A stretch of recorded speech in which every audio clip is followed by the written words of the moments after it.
the job I do here and also many of other things I've done over the years is that addressing how can we be able to help individuals who in one way or another, they may be marginalized or disadvantaged or so many things, and we'll talk more about this.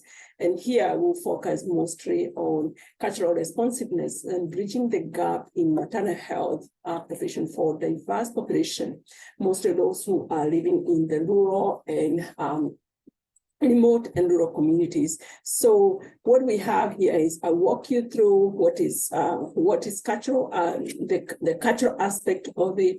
Then we'll go into the cultural competencies and why we need it. And I'll give you some statistics on why we need to care. So as you look at, I can move.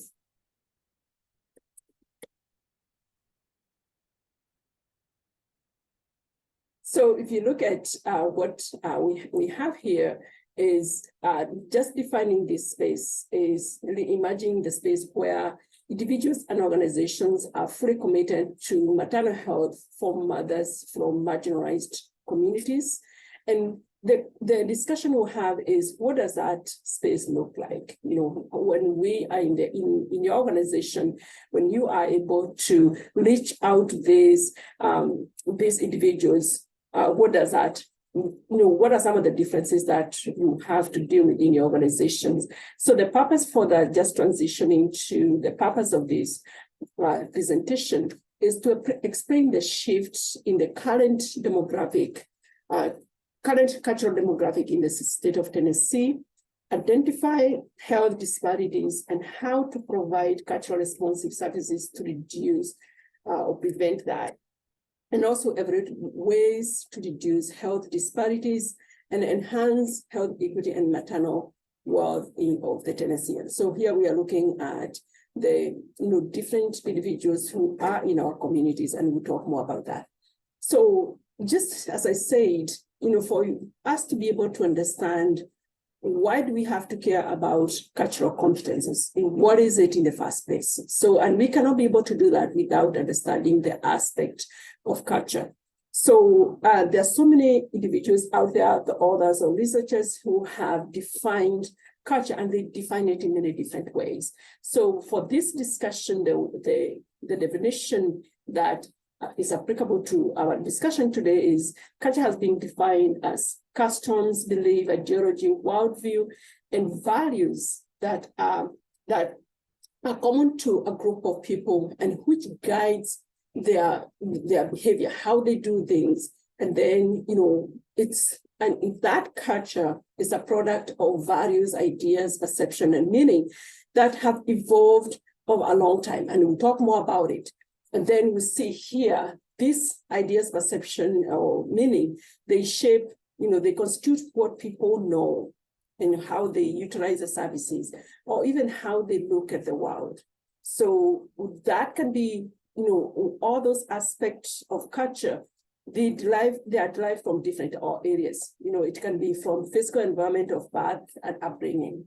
It can be because of the language, the language spoken where they are, the language spoken at home, the language, whether, even when they are here, is English their first language. They learned, are they still struggling to understand so many aspects and nuances? The institutions that are supporting them, maybe churches, schools, all the other stuff, family and social relationship. They can be because of the child rearing. When you grow up in a different culture, what does that mean? Personally, I grew up in Kenya, but I raised my kids here. So some of those things I have to be able to understand. What are some of the things that from my child rearing that I can be able to utilize, to use when I'm raising my kids, but also you understand the cultural context of where you are. So all these, some of the things that change because of the context, and some of them that stay because of who you are, your cultural environment. Education, system of belief, we'll talk more about that. Religions or laws or customs, and others, it can be the diet or the dressing or all the other things. So when we talk about the cultural aspect, one of the things that I would want us to think about and take a little bit time here is the iceberg, something we call the iceberg of culture. They are different. So the iceberg is what you see at the top and what in an individual you don't even see. And here, when I teach students, they will always say, oh, I don't know about my culture. I don't have a culture. But what I'm trying to say here is everyone has some cultural aspect, whether it's because of where we are or where our family background or, generational stuff that maybe some of them have been passed on for many, many years or for many, many generations. So when you look at this iceberg, you can see the aspect on the surface. When you look at me, you can be able to tell, Mary, she is Black, she has short hair, she, all these things. You can be able to describe me. If I'm your client, you can be able to describe so many things, what you can see. But there are so many other things in a client or a client group or population you are working with, or even yourself, that no one will be able to tell until they interact with you. So most of this, they are the unspoken rules. What are some of the things that happen in the society? They are there. That's how we do things. But you ask people, where is it written? They say, now that's how we have always done it. So those ones, they are behavior-based. And we talk a little bit about what does that mean when we say it's behavior-based. And then you can see here the emotions that deal with that is high. It's not really severe, and I'll explain a little bit about that. But also we also have the unconscious rules, some of the things that we are in our society, but they are value-based. They are very deep in our system, in our life. So, as I explained the service, so I will not go into the service one because that is obvious. But then you look at the deep cultural aspect of it. When you look at the unspoken rules, you think about your even in your society, in your organization, or how you even deal with life every day. The body language, the touching, the eye contact. When you are talking to someone, do you look at them on the eyes? The pattern of handling emotions. Are people emotional? There are some people who say, I'm never emotional, which is okay, but other people are. So that is how, those are some of the things that are already out there. Courtesy, concept of time, and this is one thing I have always, it's very interesting because I always say, in the US system, if you are on time, you are late. But in other cultures, the concept of time is completely different. So, and we'll come back to that and say, what does that mean when you're dealing with the individuals where the concept of time is completely different from the way like you're saying, if you're on time, you are late, or you have to be 5 minutes ahead of everything. The rule of conduct, the facial expressions. So what are some of the things that are there? And if you ask people, where did you learn that? They say, well, I've always known that. And those are what we talk about, unspoken rules. And then the unconscious ones, the ideal child rearing, the social interaction, nature of friendship, this, and I will not read all of them, these are things that are very deep in us. That's how we do it. And one of them is actually the concept of self. The Western system, like the United States, Canada, and some states, some countries in Europe, it's very individualistic system. People, they are self-driven and all those things. But then in that composition, you can have other people who are coming from very collective culture. Everything they do, they have to consult. They have to do it in a collective way, and so many other things. So what are some of the things that, that happen in our society? The question here is, these are unspoken rules, unconscious rules. And I want you to take a few minutes here, and you tell me, and I want us to put this on the chat box, is most of us, you already know, or you are already aware of these unwritten rules or unconscious rules within your agencies. So what I want you to do is to think about at least one of those unwritten rules that you do them, that's happened either in your society, in your home, or in your life, whatever, that you are aware of. And then we can talk a little bit of what are the, what kind of rules are out there that we deal with every day. And then I'll have a conversation. So drop some of them on the chat. I'm looking at the chat here. So drop those, keep them coming, and then we'll look at what they are.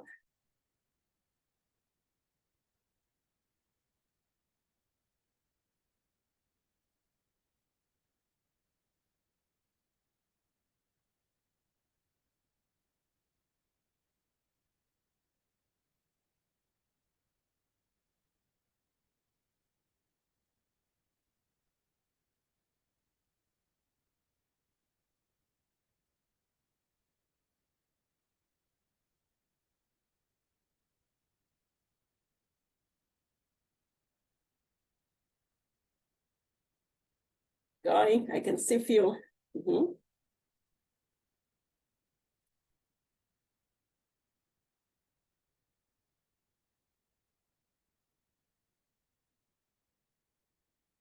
Let's drop them, keep going.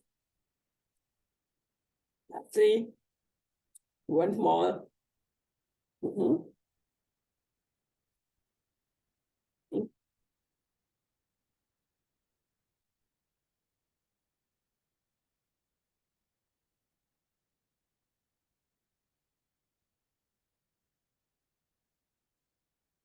Yeah, good one. Let's talk. Let's see. What are these unspoken rules? When you interact, how big are our bubbles when we are interacting with you?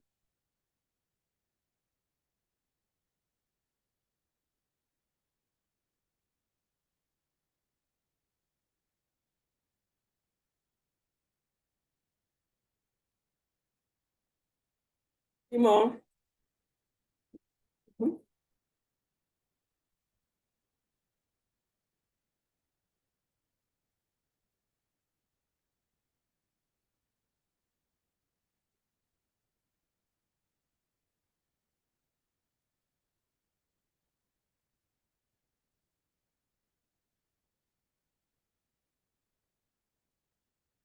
So I think we can think about these things as we go. Yeah, that's a good one. Mm-hmm.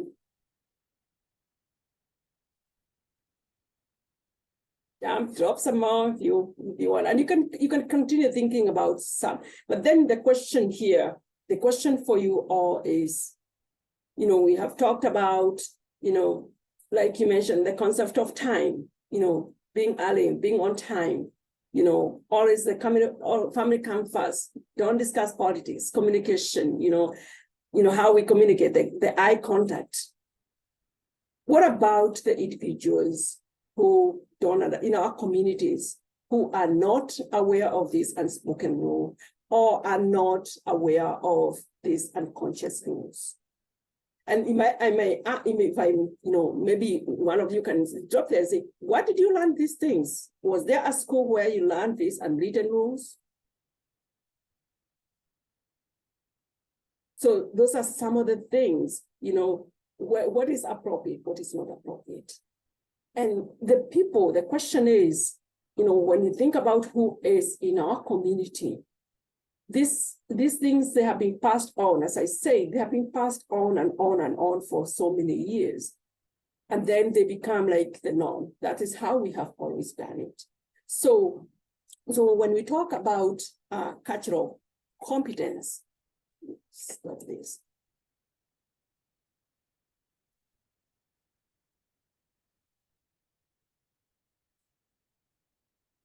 So when we talk about why cultural competence is important, you have to think like the cultural aspect of it is that important. Like how our policies, our practices, within the organizations, how do you think about the people who are in our community?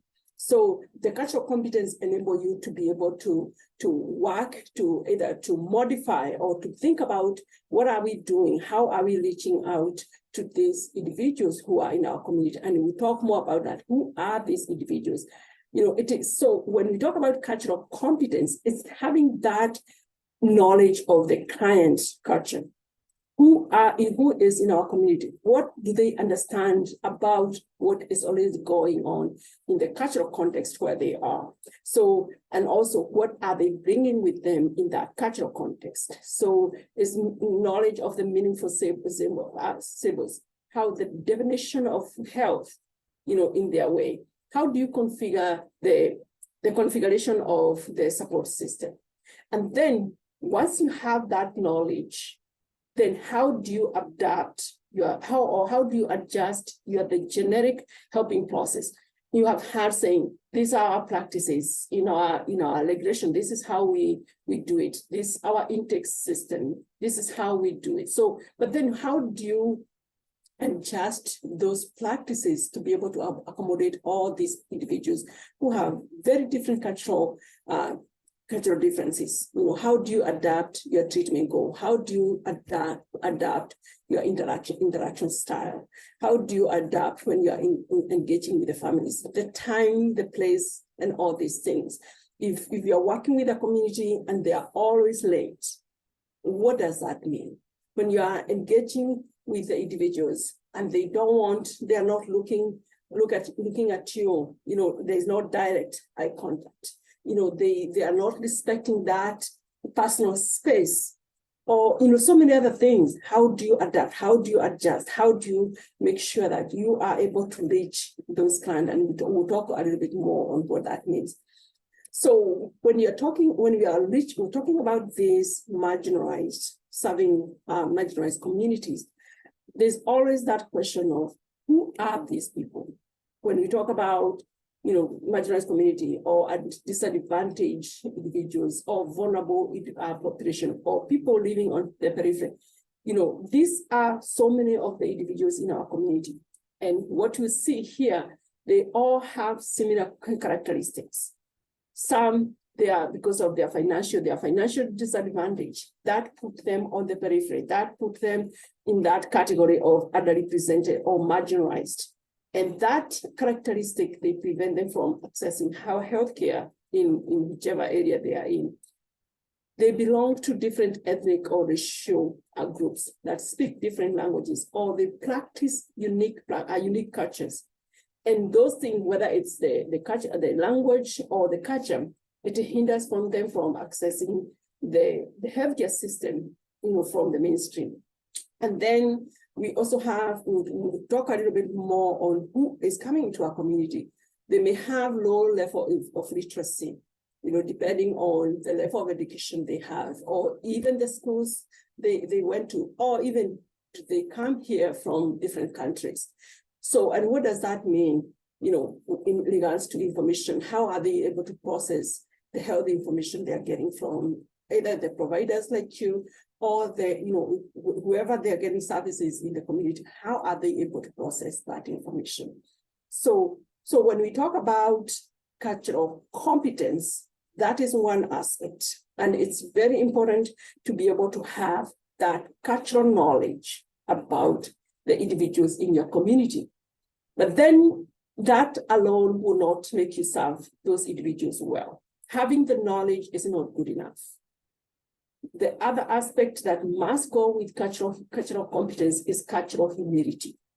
And what that means is that ongoing process that you change in response to the new situation, to new experiences and new relationship. So what cultural humility does, it's asking you to practice that continuous and intentional work. And the intentional work sometimes, which is a little bit harder for many people, is it's asking that you look at yourself. You look at how are you, maybe your background or your values or the things, how you look at the world. How is that affecting the way you provide service? So it's that self-evaluation and self-critique And then there's that recognition of power dynamic and imbalances. In many cases, think about, I just said, many of these communities, they are marginalized, they are disadvantaged, they are financially stricken, so when you're interacting as the agency director, agency representative, or whatever you are in your organization, or people in your organization, you are not at the same level because they are receiving services from your organization. So that power dynamic is very different. So the question here for when what cultural community asks, are you recognizing that power imbalances? And then what are you doing to at least to reduce that gap? Or even, because there's no way you can interact, you can have an equal partnership or even a mutual partnership with the individual if they always look at you from high up there and they are all looking down on themselves. So how do you help those individuals to be able to say, hey, I can be able to come to your community, I'm here to help you, or I'm here to work with you. So, and then, for all those things, and especially when we talk about this power recognition, the other aspect, it requires you to be able to engage with these individuals, and we'll talk more about it. And then the other one is, developing cultural awareness, and is becoming aware of your own cultural norms, attitude, beliefs, and behaviors, and how that is affecting how you're provided. I just talked about it a little bit earlier. How is that affecting what you do? Identifying your own personal biases, and this is something, we have a bias we call explicit and implicit bias. The explicit is the bias that's outright, somehow how you are treating individuals, that is explicit. But also there are other things that you don't even know that you are biased because of them, but there are so many other things that can contribute to that. So usually, like there's a test, and maybe Brooke, you can put it on the chart. You can be able to, if you're curious to be able to test your own implicit bias. There's a link it's usually offered by the Harvard University. It's free, and you can be able to go and do the test and try to see yourself on how how are you, and because it's so important to be able to understand ourselves and how some of the things we do as we interact with the communities. And then we also have considering the impact of cultural differences that might have, all those things we talked about, everything that is below that level on the iceberg, all those things that either they are unspoken rules or unconscious rules, all these things that are within us. How are they really hindering our interaction with our clients? And then how are you able to know that? So as you engage with the individuals, you are able to understand yourself better. So the question here is, even before I move further, is when we are talking about this cultural aspect, when we are talking about all these things, why does it matter? And I want you to think about, as you look at this slide that is ahead of you on the screen right now, I want you to look at what the statistic is saying about the state of Tennessee.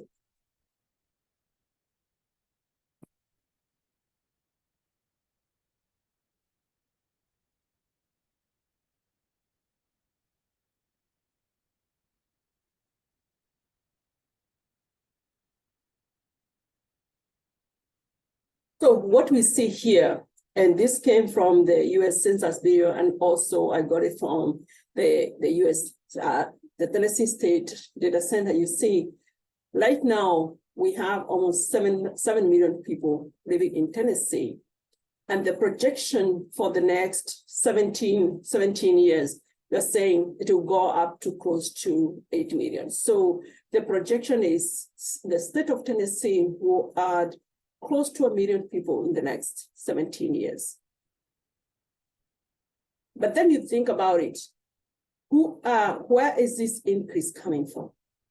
You can see here, almost 400,000 400,000 will be the Hispanic. There's a huge growing population of Hispanic and multiracial population in the state of Tennessee. And some of this is driven by the industry, people looking for jobs, people moving from other states, or people being sponsoring their families that are back in their countries.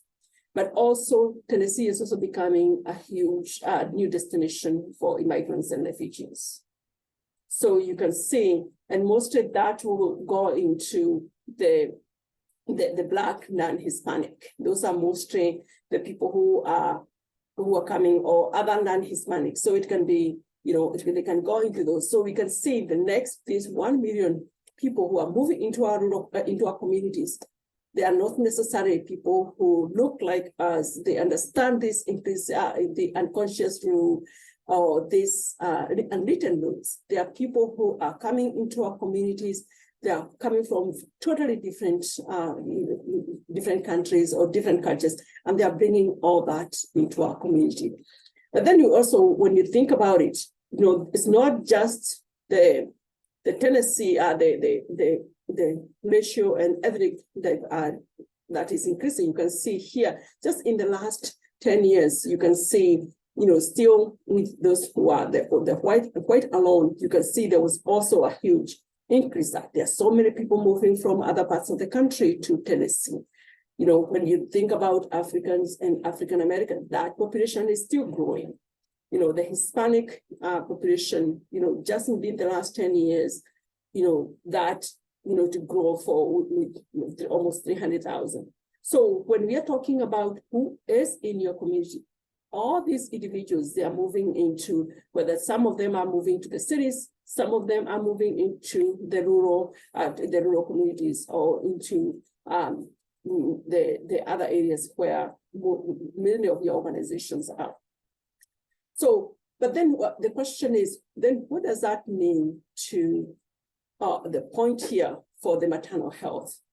You have all these individuals, we have the culture, and then now we have the maternal health. So many of these individuals, they are coming into our communities, they are dealing with financial challenges, they are dealing with so many other aspects. But then when you add that to the maternal challenges, what does that mean? So birth and when you're talking about when women are going through their pregnancies or they are dealing with childbirth, that is still governed by their culture. That is still governed by their norms. So how do they approach pregnancies? How do they approach child rearing? How do they approach how they reach out? Whom did they allow in that space when you're doing that? And then those cultural differences, they become, whether it's in the culture of the healthcare services or how they are, even accessing those services, they become a major issue on how the services are delivered. And then the other question that also you have to think about is, who are the providers, the people who are providing these services? If they are not culturally competent, if they are not culturally sensitive, what would happen? That's why you see now it translate to poor quality services, or there's a lot of, sometimes you see discrimination happening, on certain providers, or there are other things that are happening that is creating the lack of trust in service and service providers, depending on how that service is delivered. So when we are not conscious about all these cultural nuances, people will say, I know you have the service, I know you want to help me, but I don't want the service. I don't want to get the service from you because I don't trust you. So, and that comes when you're dealing with people they are not culturally competent, or they are interacting with these individuals on a level that they are not, it's coming out in a bad way from the people who are receiving the services. So what we see here, those cultural factors, they should be taken into account when you're planning or delivering services. So you want to be able to say, even as we work on reducing this maternal health or the newborn mortality, you have to really think of how are we delivering the service? How are we conscious about what is going on within our communities? And then you can see here, when we talk about the cultural responsiveness, still, as I say, when we talk about the childbirth and the pregnancy, that whole thing, it's exciting. It's an exciting journey for mothers, but also it can be a very difficult time depending on who are these mothers. So if you look at here, the statistics say the Black mothers are even more challenges. We are dealing with the prenatal mood anxiety. There are so many other challenges that many of these mothers are dealing with that somehow it's connected to their history, to where they are in their life, some of the challenges they're dealing with, and we'll talk about it in the next slide. But also this racial and ethnic disparities in health outcome. They are stuck.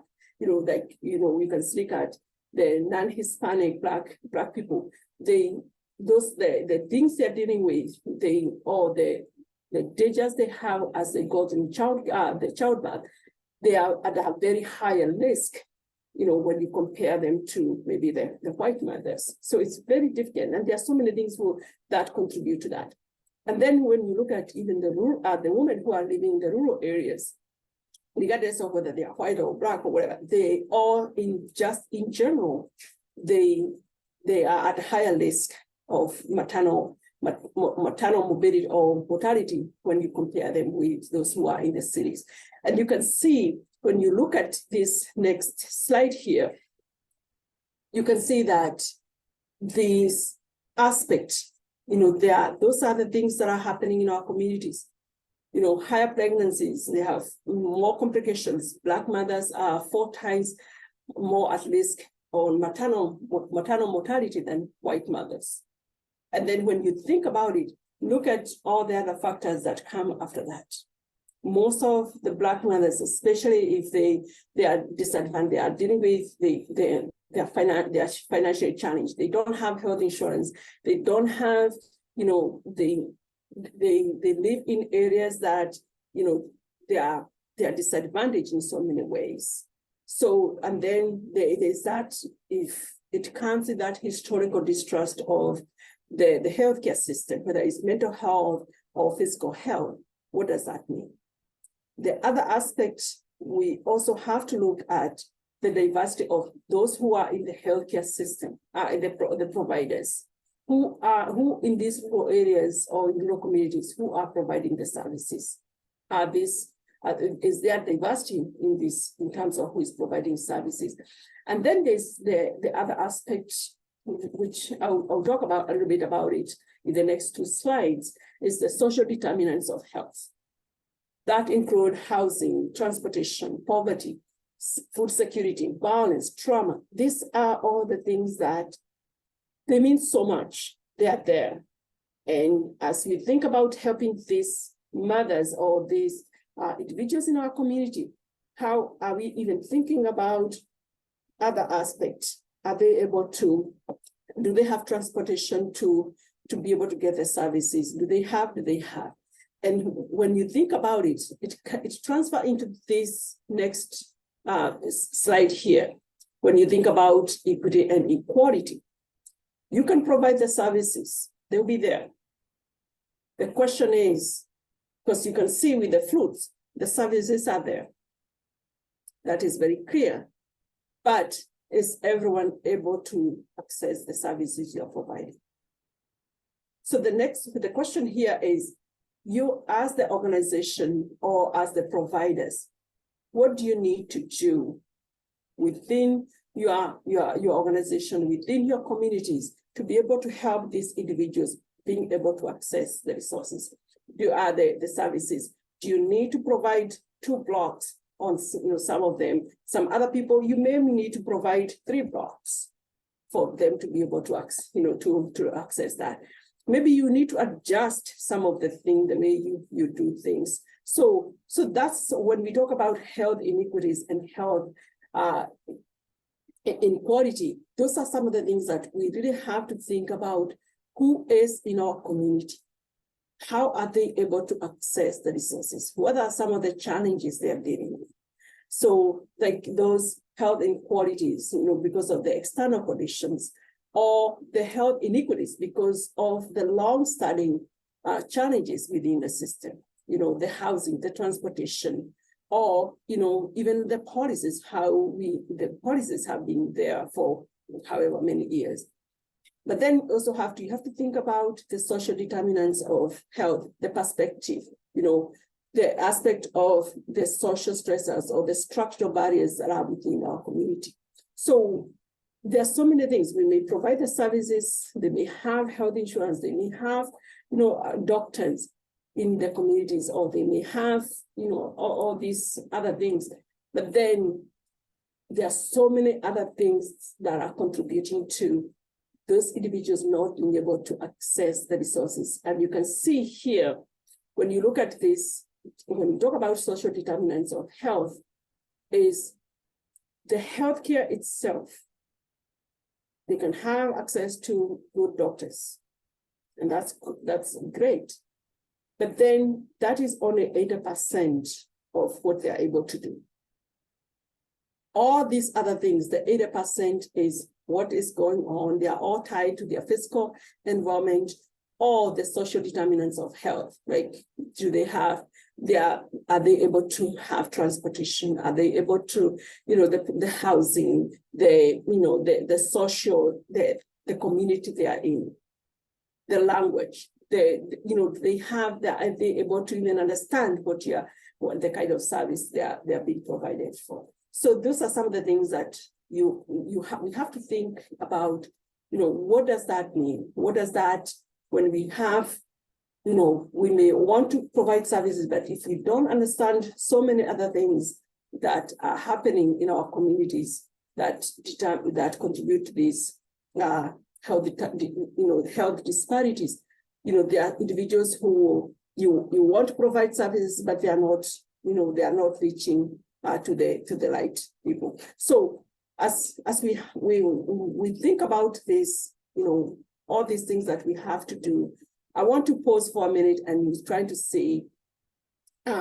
what does that mean? When we talk about what we have now, when we think about the individuals who are in our community, all that diversity, all these people, whether it's race or ethnicity or whatever, all these people who are coming to Tennessee, then what does it require of us as we provide culturally responsive, effective services? So I want you to, maybe you can put it in the chat box and say, from what you have heard from all these slides as we go, what does that mean to as we continue to provide services? And then we can move on. And then that also tied to some of the discussion we'll have in the breakout room. So I'll stop for a minute, and then I'll ask you to post something on the chat box and we see what's your take? What is this calling us to do?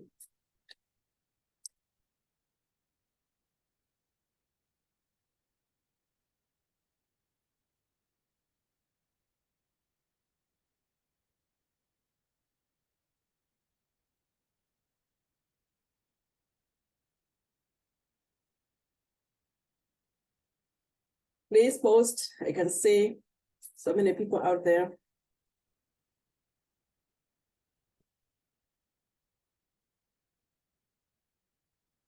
Small.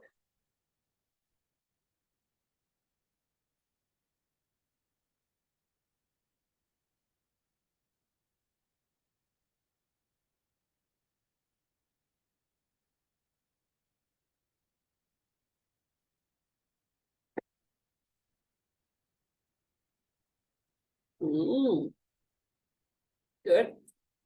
And people, please lead what people are posting. It's very good information. Please lead.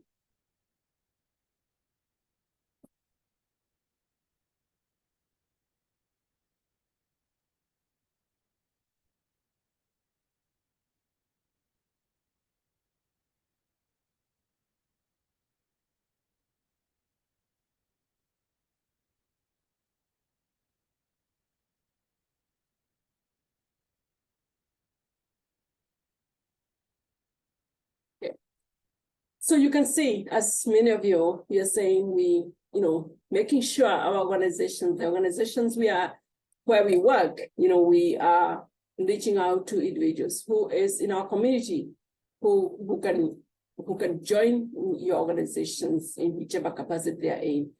Examining, I love the examining implicit bias. I'll challenge you to, Brooke, she provided that link, please, look at it and see what is there. And also, as you say, reaching out to these women where they are, sometimes, and we talk about is, reaching out to people, going to there. And I like the other one, be curious about their stories, their beliefs, their rituals about childbirth. Some of these communities, they bring those aspects with them, those cultural aspects with them here. And we cannot just say, hey, you are in the US, forget about what you know, they're here. And you have to really understand where they're coming from. So what we see here as we continue, and we'll come back to some of this conversation even as we go into the breakout room. So you can see here, let me close out on this chat box. So we can see as we talk about this, some of the things that we have to do is looking at how do we engage, as we say, reaching out to these individuals where they are. How do you engage? You have to understand the community. You have to understand the demographic of where they are, the birth rate, the poverty. Are you dealing with single mothers? Are you dealing with teen mothers? All those things. And then you build your case. You are saying how, whatever you're trying to make a case for these individuals. But then tie that to the big picture. How does it connect to school readiness? How does it connect to developmental delay if they are not able to receive the right services? How does it connect to mental health outcome for the kids? Child abuse, low infant mortality rate, and all that stuff. But then the other big one that, and we'll talk a little bit more, is you have to develop a relationship and partners with the community leaders. Who is in there? We have to know who is in the community who is working with this. Identify the community partners and the strategies. So what we see here, as some of the strategies, as you reach out to these communities, as I say, is using the data about families and providers to inform your resource allocation. The people who are working with the community, what do they have? What kind of information they have that will help you as you work with these individuals. And then learn about the outlet that these families or these rural individuals, how do they receive information? And then you tailor your effort towards it. Do you go into, do you paint the resources? Do you do face-to-face conversation? Do you do informal community, to send the information through the informal ways, maybe pinning it in the grocery stores, maybe gas station, maybe diners. So some of these, no matter how little these communities are, there's always a gas station, there's always a local store, there's always, so you have to think about how do you access this? Because there's one thing of saying we sent an email. The question is, how many of these individuals have emails? How many of these individuals even check their emails? They do have this. So it's like thinking outside the box on how do we reach? How do we send our messages? Because you may be providing good service, but then have to make it accessible to the community. And then you think about the strategies, as you continue looking at the strategies for reaching out to these mothers in these marginalized communities, is, as I said, you build partnership with local communities. Whether who do they really trust? If you are dealing with Hispanic population, are there some individuals that they trust more? If you're dealing with African Americans, if you're dealing with refugee individuals, whom do you go to? So I lived in a community where there were so many people from the Marshall Islands. And if you want to reach the individual from the Marshall Island, you had to go through their pastors. So you really have to know for the community, like the community where I was, you would work with that, you have to know who are their key, the key people in that community. And then, as I said, when that faith-based, reaching out to the churches, that's the best way to do it. Some of these individuals, they have very strong relationship with their faith community, and that's a good way to access them. And then you also have to think about your organization. When people in your community, when they hear about your organization, what they know about it. And then, being very open. If you don't have a good name in the community, then what do you need to do? So, and then you create messages that are positive and strength-based. Some of these, and the reason why I put is strength-based, some of these communities, they are coming to your community, maybe they are coming as refugees, maybe they are coming from, wherever they are coming from. Or even if they have been in your community for a very long time, in many cases, most of them don't see any strength in themselves. So it's like, how can you work to empower this community and say, yeah, you are here, you have worked so hard to be in this place. So then you help them, you work from that instead of work, because so many of them, they always see their weaknesses. They don't see the strengths they have. And also consider ways for them to participate. If it's they have and especially when you're talking about rural areas, if they don't have transportation, then what can you do? So some of these things is thinking of how do you really better support these individuals if they really need more than you are, even what your organization can do. And the other thing is traveling to these communities. We'll talk a little bit about it, and I'll tell you in the next slide is, how far are you willing to get out of your area to be able to reach out to this community? Dedicate or hire individuals. And one of your comments was, you want to invite these people into your organization. They may not have somehow maybe the right qualification, but maybe that's a way you can be able to provide those services. Can you train? Can you be able to do some of these aspects? And we'll talk a little bit later, is maybe you need to do that capacity building in those communities to be able to empower some of the individuals whom if they need the translators or whatever, there are people in the community who maybe you can hire to be the translators. So explore those cultural perspective and how they influence or where they need to go. Or encourage the staff members as we talk about, we'll continue talking about this aspect of encouraging individuals within the organization to reflect on themselves and to think about how they are influencing, how they are providing services. And they're having the other one I had talked about. But then here is what I wanted to talk to you about here, and then we'll head into some breakout room. Is this, and this is the hard thing for many organizations, for many individuals to hear. Just because you are there doesn't mean that people will come and get services. They may need the services, but just because you're there, they will not come. So you have to think of who are the people, you are working. You really have to know who are the people you are already working, who are already working in these communities. Do you have good connections with them? How can you reach out? If people are not coming, then you have to figure out why are they not coming? Then what are some of the networks you need to take advantage of to be able to reach these communities? Whom do you partner with to encourage these individuals to seek services? Being creative on what are some of the strategies or some of the ways that you need to do to be able to reach these communities? How do you address these access barriers, language, transportation, trust?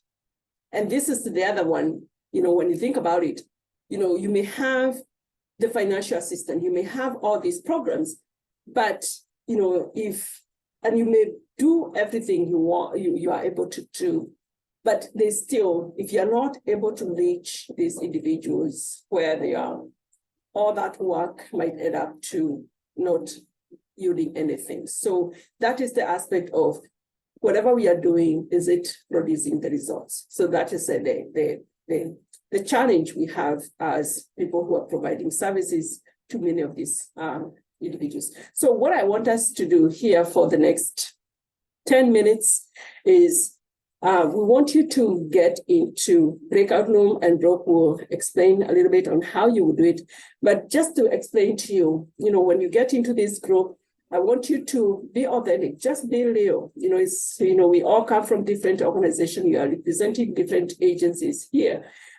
Just be authentic, recognize the complexity. Sometimes it's not easy even to understand who is in our community, even to be able to admit that. Reserve the judgment or and be as, those are some of the just policies, whatever.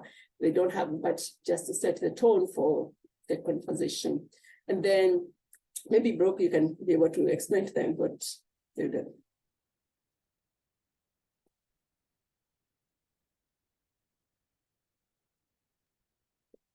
Okay, I'm going to put everyone into the breakout rooms. You're going to be with a group of 4 to 5 people, and we will broadcast the questions as well. And then it will give you the time whenever we shift back.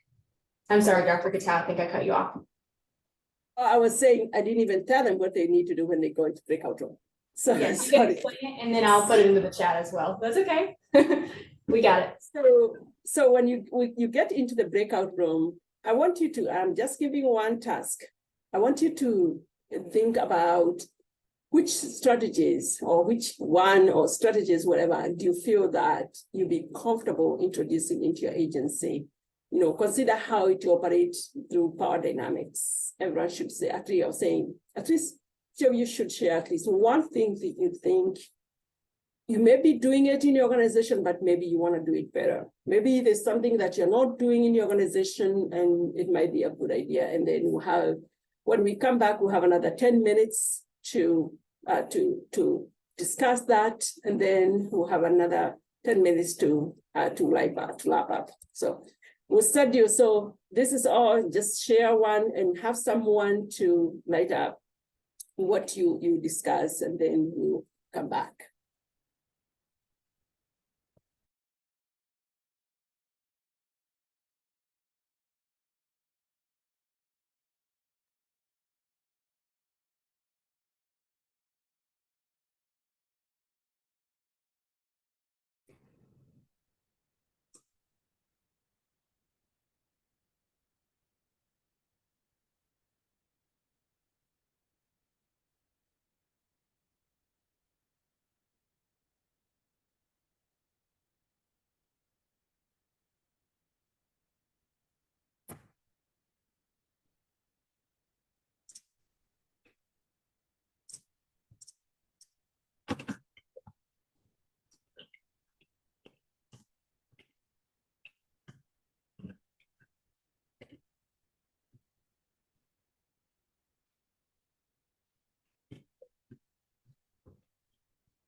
There's some group that have only one person. You want to move them to group 4. Group 4. Yeah, I'll move her to the other one. Yeah, so I think since no one else joined that one. Yep.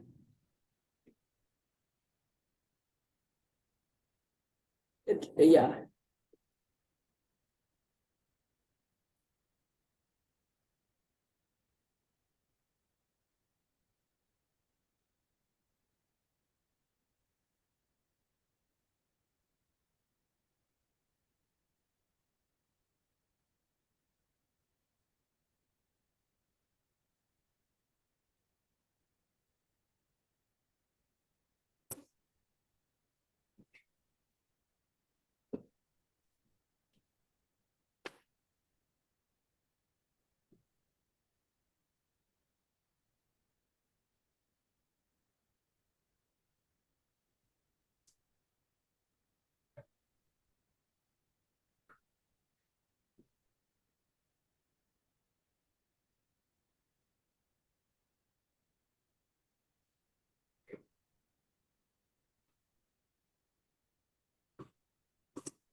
Okay with time? 6 minutes. What? 6 minutes left. No, I'm saying we are okay with time. We have until 2:30, right? Oh, yeah.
I just put out the 1 minute warning.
You can stop sharing for a minute so that we can be able to see each other, right?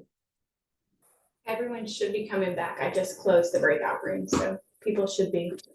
I think I was saying I stopped sharing for a minute and then Okay. that we can see each other.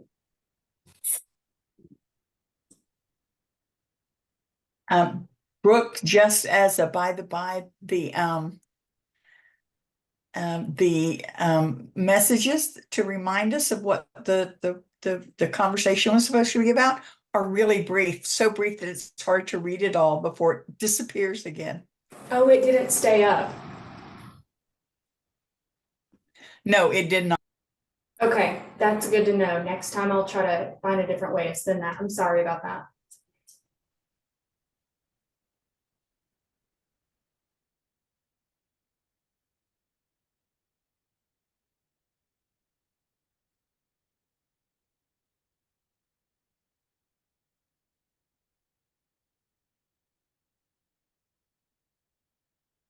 Okay, so welcome back. And I stopped sharing for a minute so that we can have this conversation for about 10 minutes, and then I'll go through a few more slides and we can edit there.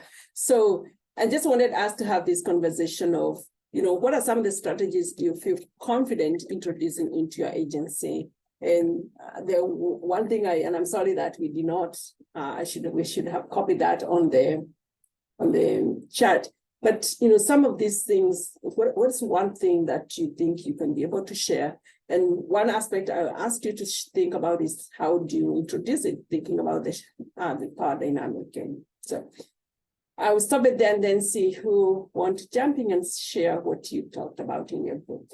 So feel free to turn on your camera or your mic.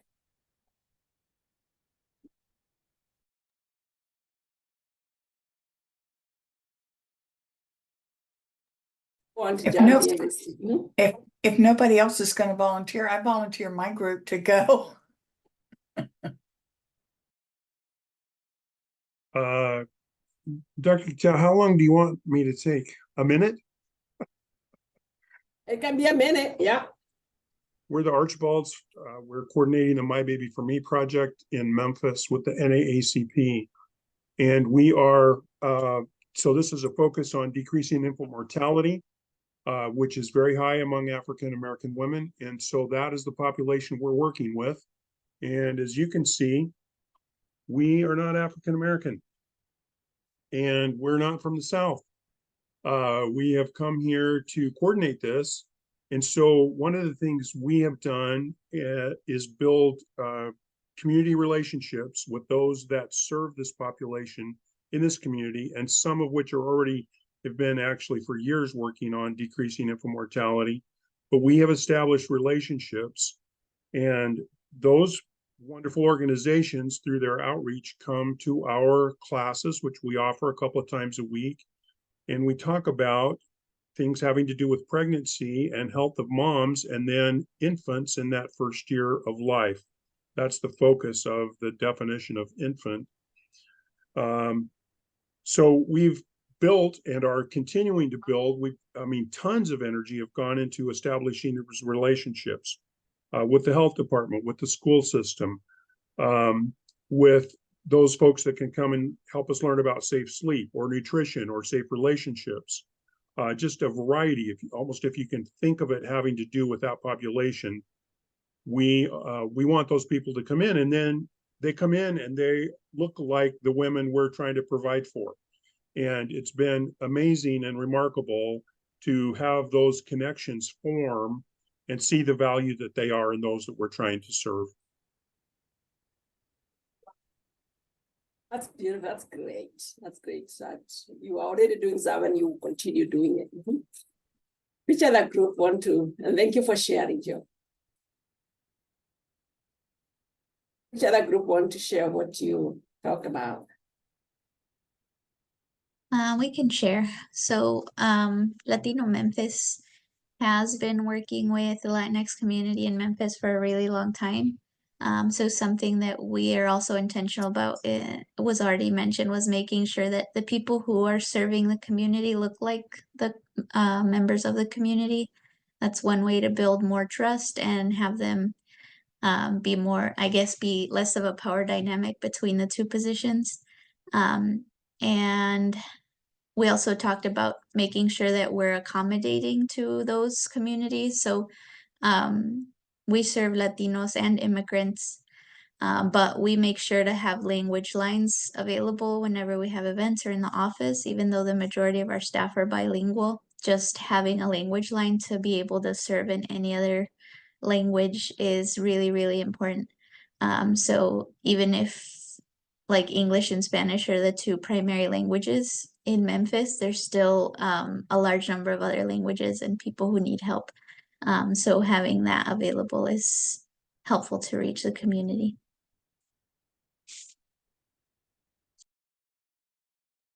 Oh, that's great. Thank you for sharing that, what your organization is doing, and you continue doing, trying to understand who is in the community, where we are, and what are you doing about it. So I also want to another group.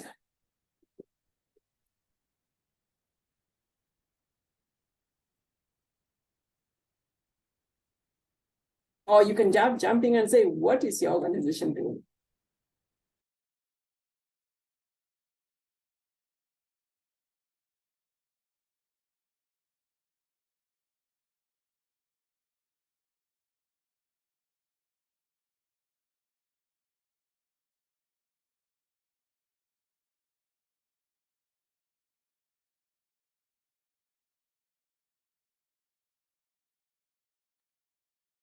Someone to share. Who is brave enough to tell us what they're doing? If not the group.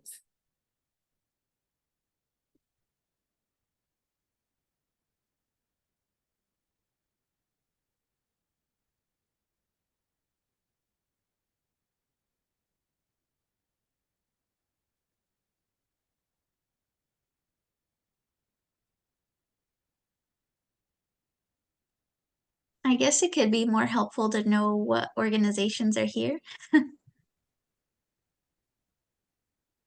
Maybe we can put it in the chat, and then we'll be able to, I guess, ask more questions tailored to that when specific audience that everyone serves.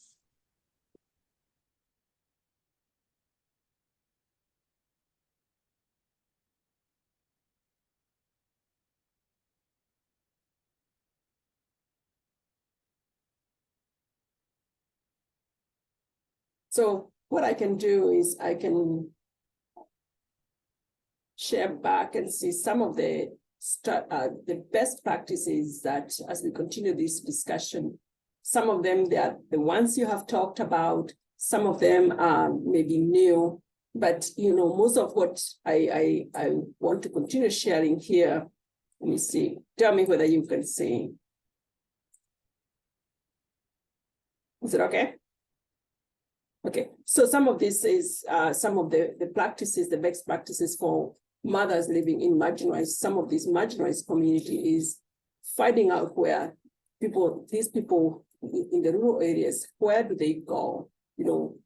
As I was talking with Dara, sometimes back, and I would say, yeah, every single community in Iowa, well, not now, in Tennessee, they have, however remote it is, it has a Dollar General, it has a Walmart, it has McDonald's. Going to these places, set up tables. If you're trying to provide information, go to where they are. So, because as I said, you may want to provide the service, but until you reach out to them, they will not, it will continue to stay as service you are providing, but not really getting to the people who need that. Network, you have talked about it, network with relevant stakeholders. You have to know who are the local authority, who are the schools, who are the business managers in your community, who are the religious leaders. So that is very important. You have to know who are, if you are in a very rural community, teachers are very respectable people. I'm not saying in the city they are not, but in the rural areas, everyone know a teacher, everyone know who is the school principal. Reach out to these individuals. If you're working with, and especially with the immigrant population, those teachers, they can tell you who are the families that, who are the parents of these kids in the schools, and then you can be able to reach out to them. Or if you need to send information in the school, it's a very good way to do it.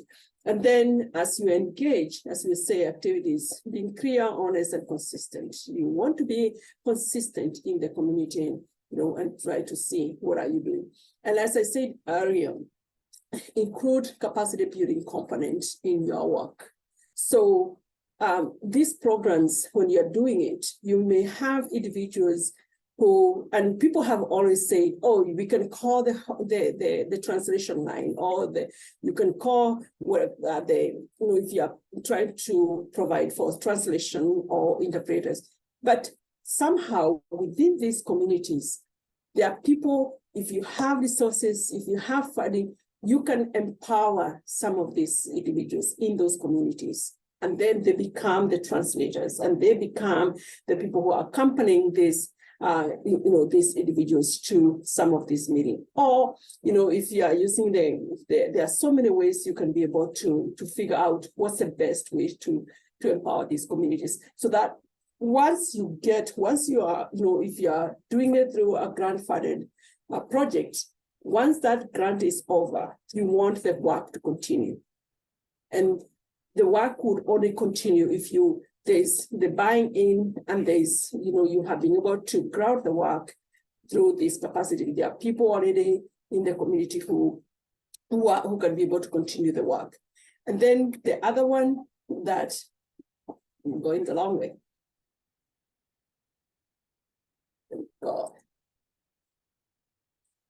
The other one, as we have talked about, is meeting people where they are. There are so many, as we said, go into these communities, reach out to them, listen to their experiences to best understand where they are coming, and also how do you proceed to build the bridges. We talked about earlier on, listening to their stories. Where are they coming from? What are some of the challenges? They don't have to really have come from anywhere.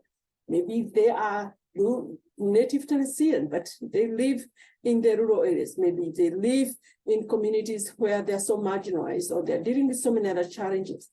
How do you build those bridges? Be respectful and listen to the community. As we say, being present, that's part of that. Building trust is a big one. We saw this, especially during COVID-19, people not willing to go and get the vaccination, even when they knew it was helpful. And there were so many, I'm not saying it was all about not having trust, but that aspect of trust came up in some of these communities. So over information services, information in variety of locations, home visit or non-traditional, offering this work during non-traditional hours. It's always good to say we work 8 to 5, but there are so many of these individuals that is maybe if they work at night, maybe that is when they are sleeping. Maybe they cannot be able to come until after 5 if they are working. So it's like, how flexible are you with your time? And we talked about earlier of what are some of these written rules that are already in our organization. Oh, we don't work until after 5. Maybe sometimes you have to work after 5. Maybe we don't do. So it's getting out of that aspect of we don't. So how far are you going to be able to accommodate some of these things? Making written information friendly and easy to understand. Some of these maybe, just trying to translate or writing information in very simple ways that they can understand, providing information in the language that people understand. The translation is critical. When you go into an organization, so many organizations, they have things translated in Spanish, but maybe there are so many other individuals in your community who are not Spanish speakers. Which other languages are spoken in your community? And sometimes that translation is expensive, but how far are you willing to have that information translated into that? When people are waiting in the waiting room, can they be able to see things that they can relate with. I went, to an organization here in Nashville, in Knoxville, and I was able to see, I'm from Kenya, I was able to see things written in Swahili, and I was so excited to say, yeah, Swahili information in Tennessee. That was very encouraging. Part of this why that organization I had visited, they also serve immigrants. So they had, or refugees. So some of those things, they may not mean a lot, but some of those individuals, they want to see that information. They want to see information in the language they are competent in. Dedicate funding, and as I said here, dedicate some funding as you write your projects. Dedicate some funding for translation and interpretation. Whatever that is needed. Tap, as we said, tap into the network you already have and spread the word. And finally, here, as we move to the next one, follow up. If you call them for the services, they're not coming, follow up, check and see, use different strategies to see. And then here, as just thinking about you as the person who is on this presentation, who is representing your organization. What is your role in as the leader to eliminate this maternal health care? So it's looking at which social, before, we can be about to say before health or, becoming cultural competent, the organizations or the agency leaders or the officials, you might be able to understand who is in our community, the role you play within that community. What are you doing? What are you providing? And then you try to understand the community where you are. The other aspect, we always say the leaders, they can shape the direction of the organization.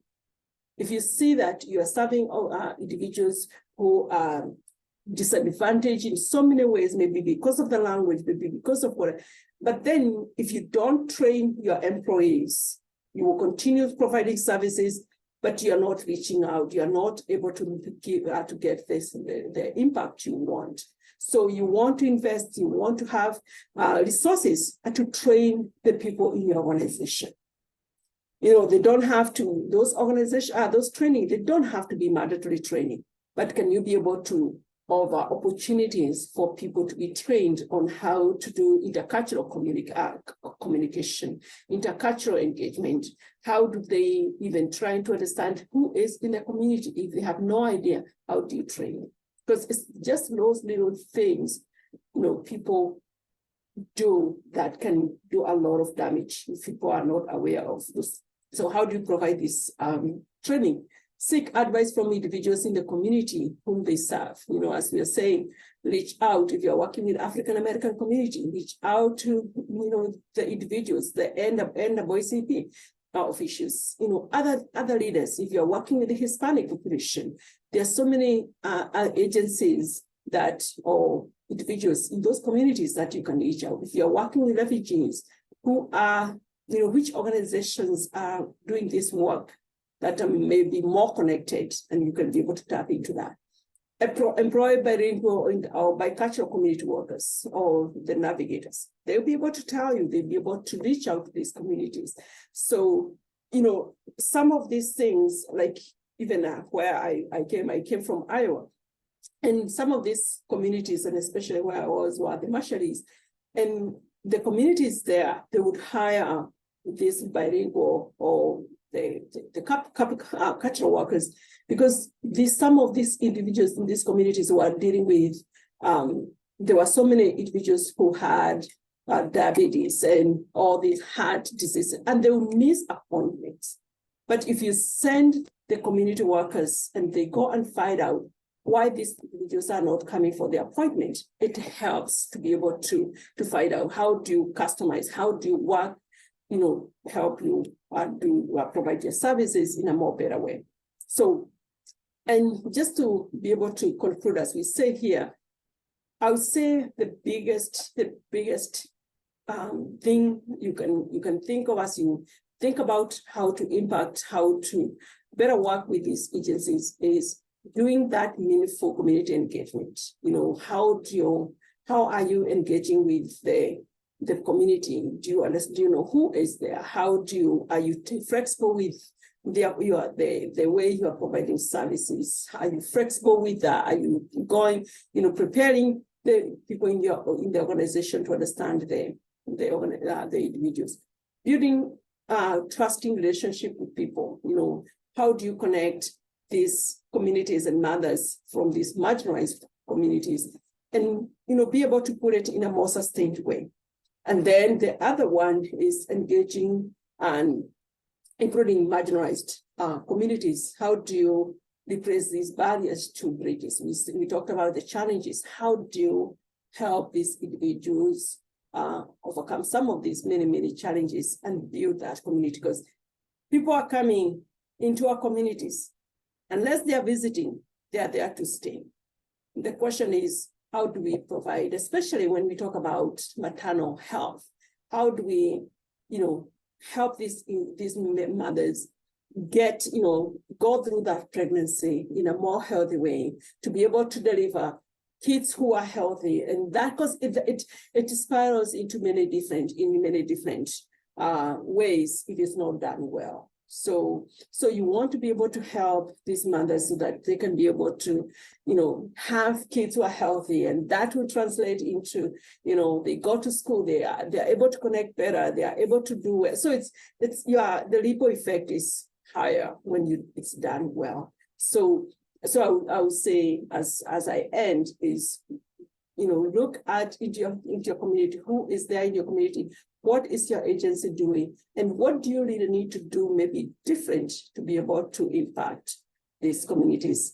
And as I end here, I'll bring you to this slide where, somehow you have been in contact with Daryl and Brooke, and, they, as you say, they follow up with a survey to be able to help us understand the best way to provide this training, and also, hear what you are able to get, or more things that we can do in the future. So I'll stop sharing and maybe take one or two questions. I think we have 4 minutes. We can take questions.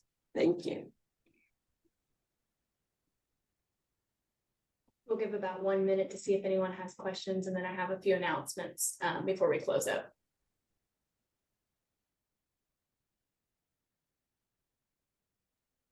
I'm just curious, if you are working in an urban area, could you raise your hand? To raise your hand, you look at reactions, and there's sort of a bottom one that raise hand. If you're in an urban area, there we go, Adriana. Anyone else in the urban area? I know that Joel was in an urban area. Lynn, I think, first name. Anyone else in an urban, Sierra? Okay, it takes a minute to find that reaction and raise your hand if you're not familiar with it. How many, so I'm guessing then everyone else is in rural areas? And if you are, then a lot of the strategies, just having been in a rural area myself just recently, doing nonprofit work, reaching sort of populations that are minority populations in essentially predominantly white rural areas can be challenging sometimes. And it's really, really important to get to know the community well, to know where those pockets of individuals are, to know your census data for your area so that you're very clear about just who is in and sort of what are their age groups, to the extent that you can find that out using the American Community Census data, which is very helpful for that purpose. But really, really important if you're in a rural area to know your community and to know who does outreach to immigrants, and to really partner with them so that you're able to reach those communities more effectively. it worked very well for us, those types of strategies, and I'm sure it will for you too, if you don't already have those kinds of strategies. Thank you. And many of the things that we talked about, even for many of you who are in the city, in the urban areas, you know, reaching out, knowing who is working with these communities, because they may be in the city, but they are still marginalized in the location or where they are, and even access to the resources within that area. So thank you, and I'll hand it over to Brooke. Yeah, it looks like we don't have any other questions, so I'll go ahead and close up. Thank you so much, Dr. Gitau. That was an awesome presentation that you gave. It was very well thought out and insightful. And I think all of the agencies here can definitely take a lot of information and use that in their day-to-day practices. And thank you, everyone, for attending. I know December is busy and we all have a lot going on. I will be following up with everyone via email this afternoon to get you a copy of our training survey. If you could help us by filling that out so that we can continue to serve everyone at the best of our abilities and know what everyone is in need of at this point. We are going to be offering 2 general Q&A sessions. If Evan or Chase, if you guys could, or one of you guys could put the dates in the chat. Evan has already put them there for us, December 18th and December 20th. And those times are in Central Time as well. If you are interested in attending one of those trainings, please email our Strong Families email inbox. Evan can put that in there as well. And we will send you the link so that you will have that. And like I said, that'll be just a general Q&A. If there's any other questions you may have about your objectives or your inputs, outputs, your budget, any of the training topics that we've already gone over this month, anything related to Strong Families, we encourage you to attend one of those sessions so that we can tie up the loose ends before the holidays and make sure that we get you the best support we can.